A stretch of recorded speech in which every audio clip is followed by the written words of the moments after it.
Olá, pessoal, tudo bem com vocês? Dando início hoje ao nosso capítulo 17, a gente está na reta final. Vamos estudar como desenvolver uma mente compassiva para poder fortalecer o adulto saudável. Esse é o nosso clube do livro em Métodos Criativos na Terapia do Esquema. E eu espero que você fique aqui comigo até o final. Se você gostar, curte, compartilha com alguém que possa se beneficiar desse conteúdo e se inscreve aqui no canal, tá bom? O objetivo do capítulo de hoje é como que a terapia do esquema pode se beneficiar da integração das ideias da terapia focada na compaixão. Que a gente sabe que a terapia do esquema contextual, ela tem integrado outras abordagens, porque essa é a principal característica da terapia do esquema, é integrar, é realmente pegar o que cada teoria tem de melhor, trazer para o consultório, porque o nosso principal objetivo é sempre a melhora do nosso paciente. E hoje a gente vai ver aqui o que a gente pode acrescentar da terapia focada na compaixão, com o objetivo de fortalecer o modo adulto saudável. Então, antes da gente começar, vamos ver um pouquinho aqui sobre o que é a terapia focada na compaixão. O principal autor referência dessa terapia é o Paul Gilbert, e ela foi desenvolvida inicialmente, então, em resposta às necessidades de pacientes que tinham altos níveis de crítica e de autocrítica e altos níveis de vergonha também. O Gilbert, ele descobriu que muitos dos seus pacientes se engajavam em intervenções terapêuticas, né, por exemplo, os desafios dos pensamentos, com vozes internalizadas baseadas em muita raiva, hostilidade ou vergonha. E quando ele tentava ajudar esses pacientes a criarem um tom de voz mais caloroso, mais carinhoso, de apoio, os pacientes relutavam em fazer isso. Eles achavam que essas vozes eram até mesmo aversivas. Então, ele percebeu que para ajudar os pacientes a superar suas dificuldades, eles precisariam desenvolver uma forma diferente de se relacionar com esses pensamentos e essas vozes internalizadas, né? E eu acredito, inclusive, isso eu já estou falando aqui da minha cabeça, que possa ter um pouco a ver com o fato da terapia do esquema ter começado a fazer esse movimento de usar os modos que antigamente eram os pais internalizados, a utilizar esse termo vozes. Então, eu acredito, não tenho certeza, isso é algo da minha cabeça mesmo aqui que veio agora, que possa ser um pouco até pela influência da TFC, terapia focada na compaixão, tá? Bom, e a TFC, então, ela se baseou na psicologia evolutiva, na teoria do apego. Então, olha só, a gente vai ter muito, a base dela é muito parecida com a base também da terapia do esquema, né? Com a psicologia do desenvolvimento, neurociência, a pesquisa fisiológica, a gente vai ver aqui a importância disso, né? De entendermos a fisiologia do nosso corpo e também ideias e intervenções de outras abordagens psicoterapêuticas, como a TCC. E ela também foi influenciada por ideias e práticas do budismo.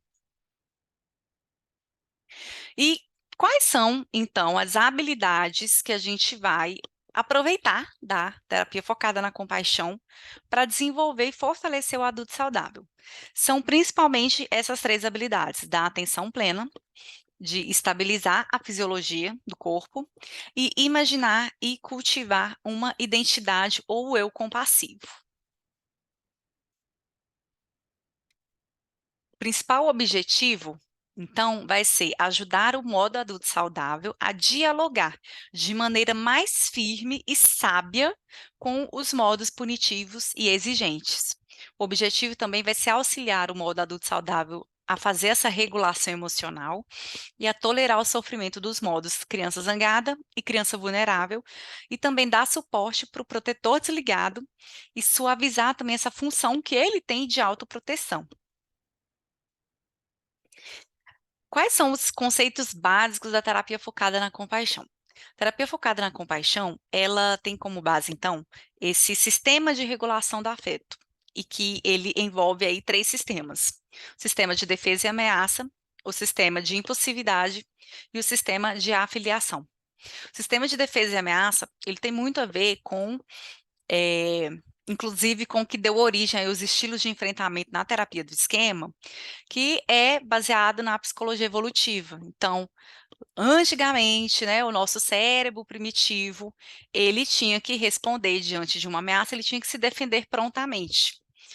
Então, o nosso cérebro ele tem um mecanismo de alerta para situações de ameaça. Ele evoca isso, ou a paralisia, ou a fuga, ou o enfrentamento da situação para poder se defender. E o que acontece é que hoje, como a gente já tem parte do cérebro desenvolvida, a gente já sabe também que, ainda que eu consiga compreender racionalmente que o perigo ele não está mais ali, de certa forma, uma região do meu cérebro, ela continua sendo ativada. Então, essa que é a diferença, que antigamente, quando o estímulo aversivo ou de ameaça, ele saía fora de cena, eu me sentia seguro, rapidamente eu voltava para essa segurança. Só que hoje a gente tem pensamentos e a gente tem funcionamentos que fazem com que essa sensação de ameaça ela continue perdurando. E algumas vezes, a TFC ela foca muito nisso, vem em forma dos pensamentos autocríticos. Por isso que ela foi desenvolvida para trabalhar com o autocriticismo. Né, e os altos níveis de vergonha, porque a gente fica ruminando, né? O que que eu fiz de errado, o que que eu poderia ter feito, e se acontecer isso de novo, né? O que que vai acontecer? Você não devia ter feito isso. E esses pensamentos, então, essa nossa nova forma de lidar com o perigo, é que vai fazendo a manutenção dessa ativação desse sistema, né, de defesa e ameaça, mesmo que a gente não esteja diante de um perigo iminente naquele momento. O outro sistema que a gente tem é o sistema de impulsividade, né, de impulso, de procurar recursos e recompensas. Então, a gente precisava ir atrás de comida e, de certa forma, é um sistema aí que faz uma ativação de emoções desagradáveis, né, sensações agradáveis. E o terceiro sistema, e ele vai fazer, a integração dos outros, e o objetivo é justamente conseguir acalmar.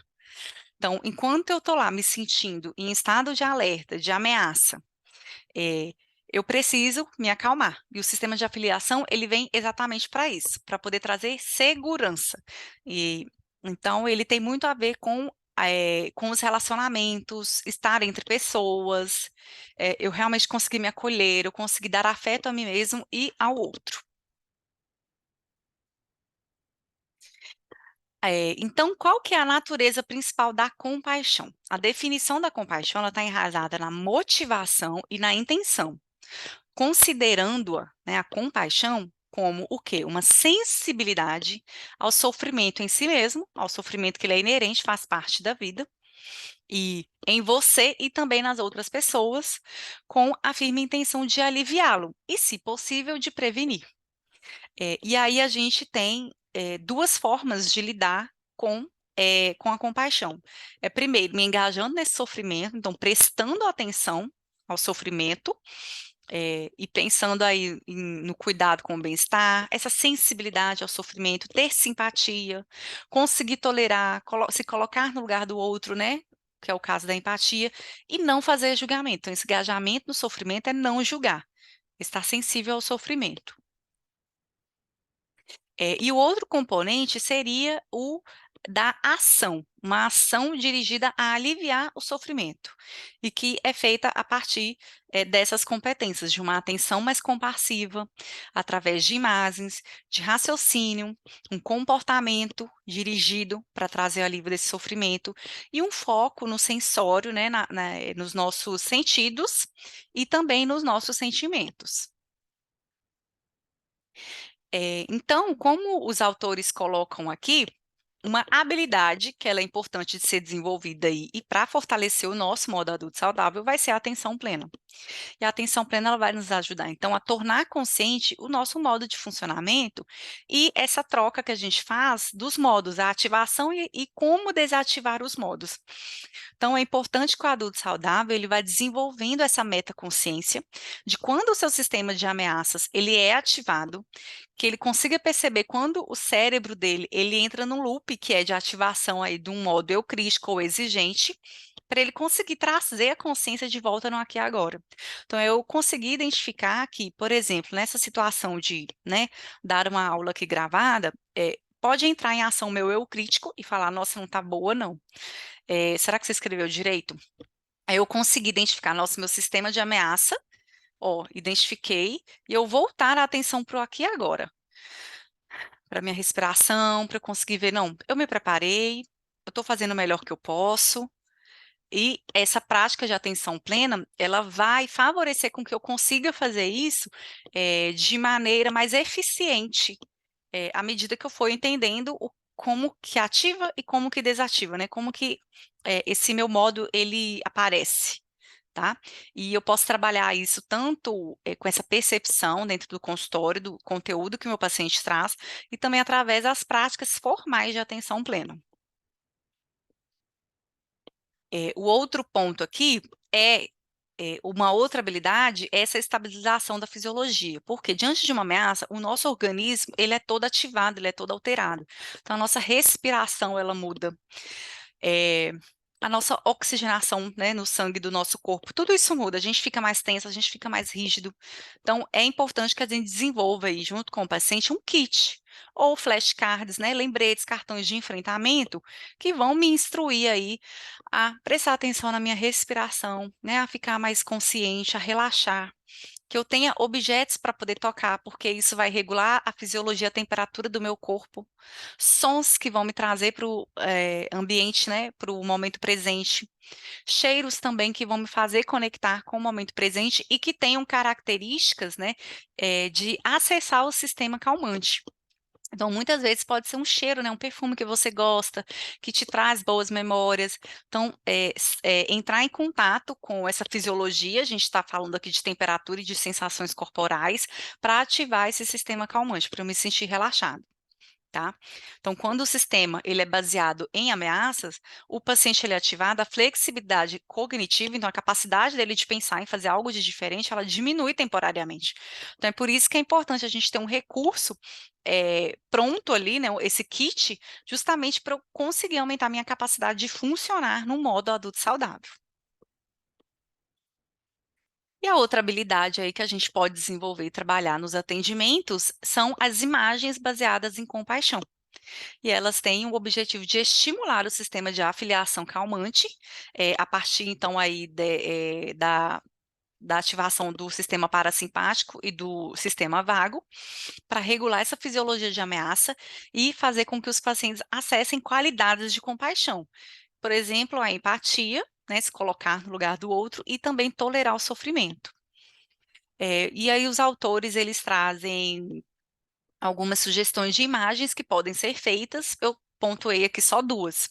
A imagem do lugar seguro, eles sugerem, né, já é algo que a gente faz na terapia do esquema, é adicionar instruções em que a gente vai pedir para o paciente se imaginar em um lugar seguro, mas que este lugar ele também consiga acolhê-lo, que ele sinta que naquele lugar ele é apoiado, ele tem um suporte daquele lugar seguro, que ele se sinta ali também confortável, tá? Então a gente adiciona essa instrução também na imagem do lugar seguro.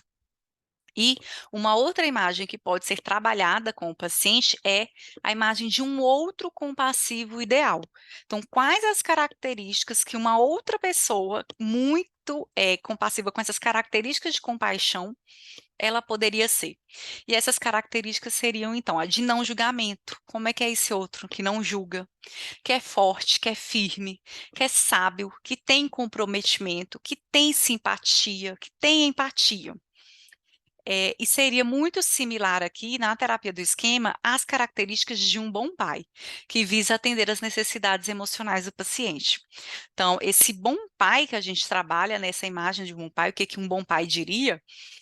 Se aproxima também dessa imagem de um outro compassivo ideal, que muitas vezes os pacientes eles têm dificuldade de reconhecer essas características e às vezes eles não têm mesmo essas características de compaixão e a gente vai engajar e fortalecer isso, incentivar para que ele consiga identificar isso também em outras pessoas, para ele ter essa imagem de um outro compassivo ideal e a gente recorrer a isso nos momentos em que o sistema de ameaça é ativado. Então, é importante que haja esse desenvolvimento de um eu compassivo que se aproxima muito de um modo adulto saudável, tá? Para terapia focada na compaixão, a mente compassiva ela está ligada ao desenvolvimento de uma parte de si mesma, que ela é sábia, forte e comprometida. Então, inclusive, quando ele fala parte de si mesmo, é o que a gente trabalha na terapia do esquema, né? O adulto saudável é uma parte, né, de você aí, que vai te ajudar a se desenvolver, a atender às suas necessidades emocionais, e que também tem essas características da mente compassiva. A sabedoria, então, essa característica da sabedoria na mente compassiva, é a sabedoria de entender que quais são as causas do sofrimento e saber também como aliviá-lo e preveni-lo. A força envolve qualidades como firmeza, estabilidade, determinação, resiliência, assertividade e a confiança. São características essenciais que a gente precisa imaginar, e desenvolver aí no nosso adulto saudável também. Então, tanto a sabedoria quanto a força, elas precisam ser integradas com compromisso para que eu consiga aliviar a minha angústia e promover um bem-estar e um florescimento. Isso vale tanto para mim quanto para as outras pessoas. Então, essas são as características que a gente desenvolve no eu compassivo e que tem muito a ver com o nosso modo adulto saudável. Então, é eu me engajar no sofrimento, entender o sofrimento, qual que é a causa desse sofrimento, mas também agir de maneira adaptativa para poder aliviar esse sofrimento. E eles também trazem aqui algumas, estratégias de mudança do eu compassivo. E eu vou citar algumas aqui também que eles trazem, e que tem muito a ver também, eu acredito que terapeutas do esquema mais avançados já devam fazer, esse tipo de trabalho aqui, que é o trabalho com as cadeiras, em que a gente vai explorar as diferentes partes, como que cada parte pensa, né? Então, como que o meu eu crítico pensa e como que o meu eu do adulto saudável ele pensa, como que ele pensa e sente sobre uma situação, e o que que cada parte precisa e quer fazer. Então, a gente faz esse exercício com as cadeiras. A reescrita de imagens também, em que lá na imagem eu consigo dar voz a esse adulto saudável, que muitas vezes vem com uma reparação do terapeuta, e depois o paciente se coloca nesse próprio lugar de ter compaixão, né, por si mesmo ou pela criança vulnerável naquela imagem. E também o trabalho cognitivo e comportamental, que é realmente de levantar os pensamentos que são mais adaptativos para contrapor do eu crítico, e comportamental é quando a gente promove realmente esse engajamento gradualmente, né? Para o paciente se expor e enfrentar situações, conseguir se afirmar em relações interpessoais e ficar atento também às suas necessidades emocionais, aprender a como pedir isso de uma maneira mais assertiva, como atender às suas necessidades emocionais. Então, a gente trabalha para o paciente conseguir isso enfrentar isso no nível comportamental. Bom, eu espero que vocês tenham gostado do capítulo. Aqui, para fechar, a gente tem as dicas para os terapeutas. Eles trazem outras dicas também, mas eu quis trazer só três aqui, para a gente poder resumir, não ficar tão extensivo. E que eu julguei as mais importantes também. Então, primeiro, é a gente psicoeducar desde o início como e por que a gente sofre. Então, realmente é trazer o senso de humanidade compartilhada, da compaixão, né, que todo do sofrimento, né, o sofrimento ele faz parte da vida, ele é inerente ao ser humano, e a gente vai sofrer mesmo e realmente entender para cada caso por que você está sofrendo nessa situação. E também fazer essa psicoeducação da regulação fisiológica, né? Explicar como que o nosso sistema de ameaça ele funciona e como que eu posso ativar o meu sistema parasimpático para poder me tranquilizar, para poder me autoacalmar. A segunda dica é que a gente encoraje o paciente a imaginar. Então, como seria se você tivesse qualidades compassivas? Como eu falei anteriormente, algumas pessoas não têm essas qualidades, mas a gente precisa ir trabalhando, primeiro com esse outro ideal compassivo, como que ele seria, e como que seria se você tivesse essas características. Então, a gente encoraja, e dá força para isso, para ele realmente conseguir se imaginar, com essas qualidades. E o terceiro é você conseguir se divertir e engajar o seu paciente também a se divertir no processo de criar esse kit calmante. Então, com com cheiros, com sons, qual que é a música, né, que ativa uma sensação de relaxamento em você, né, qual que é o sentido, se tem alguma roupa, né, se tem algum tecido que quando você toca você se sente mais tranquilo, né, algumas pessoas costumam falar, eu gosto de me deitar no frio, né, tem tudo a ver, num ambiente mais frio, e me encolher com um cobertor ali para eu ficar bem quentinha. Então, isso é uma forma de ativar esse sistema, o nosso sistema de ameaça fisiologicamente, e nos acalmarmos. Então, faz parte do kit. Esse kit é importante, então, eu ter ele prontinho ali. É tipo uma lista mesmo que eu vou recorrer nesses momentos em que o meu sistema de ameaça ele estiver ativado.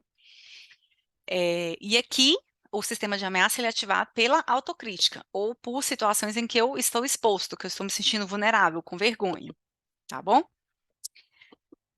Bom, pessoal, gostaria de agradecê-los, quem ficou aqui até o final, muito obrigada.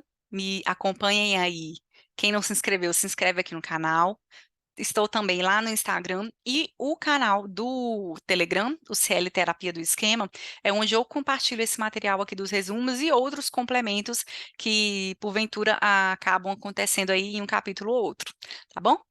Um beijo e até a próxima.